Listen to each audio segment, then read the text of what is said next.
ABP आनंद एगिए थाके एगिए राखे।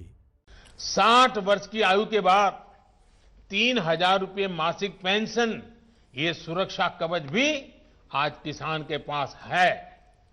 साथियों, आजकल कुछ लोग किसान की जमीन की चिंता करने का दिखावा कर रहे हैं। किसानों की जमीन हड़पने में कैसे कैसे लोगों के नाम अखबारों में चमकते रहे हैं, हम जानते हैं।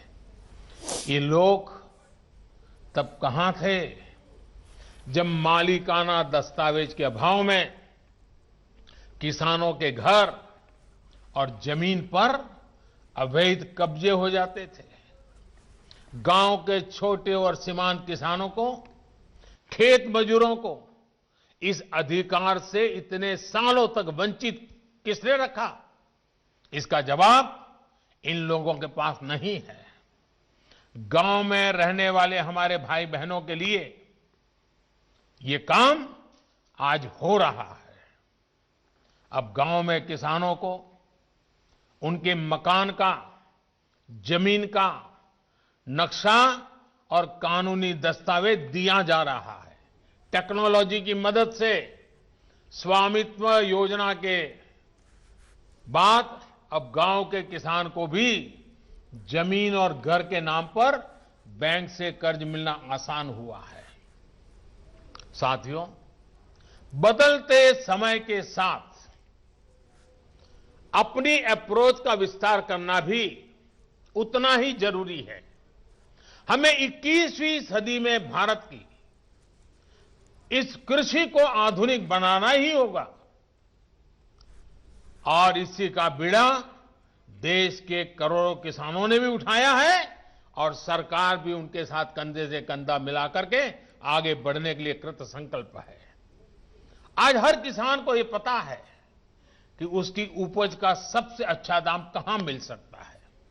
पहले क्या होता था कि अगर मंडी में बेहतर दाम नहीं मिलते थे या फिर उसकी उपज को दोयम दर्जी का बताकर खरीदने से इनकार कर दिया जाता था, तो किसान मजबूरी में औने पौने दामों पर अपनी उपज बेचने को मजबूर रहता था।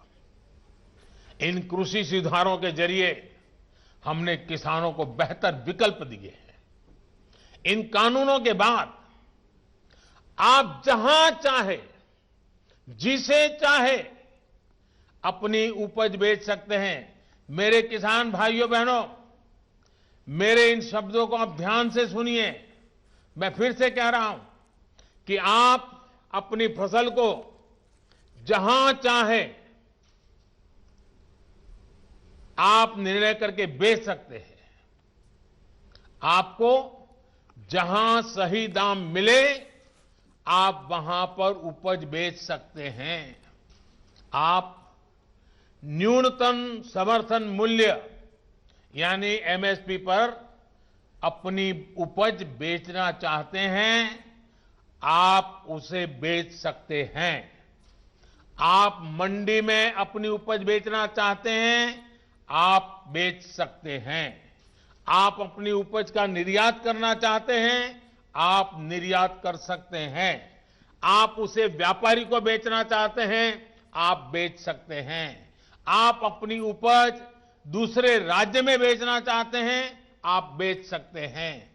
आप पूरे गांव के किसानों को एफपीओ के माध्यम से इकट्ठा कर अपनी पूरी उपज को एक साथ बेचना चाहते हैं, आप बेच सकते हैं। आप बिस्किट, चिप्स, जैम, दूसरे कंज्यूमर उत्पादों की वैल्यू चेन का हिस्सा बनना चाहते हो, आप ये भी कर सकते हैं। देश के किसान को इतने अधिकार मिल रहे हैं, तो इसमें गलत क्या है?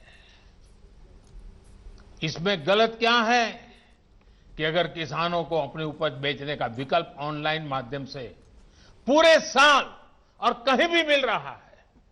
साथियों, आज नए कृषि सुधारों के बारे में असंख्य झूठ फैलाए जा रहे हैं। कुछ लोग किसानों के बीच भ्रम फैला रहे हैं कि एमएसपी समाप्त की जा रही है, तो कुछ लोग अफवाहें फैला रहे हैं कि मंडियों को बंद कर दिया जाएगा। मैं आपको फिर ध्यान दिलाना चाहता हूं इन कानूनों को लागू हुए कई महीने बीत गए हैं। क्या आपने देश के किसी एक कोने में एक भी मंडी के बंद होने की खबर सुनी है?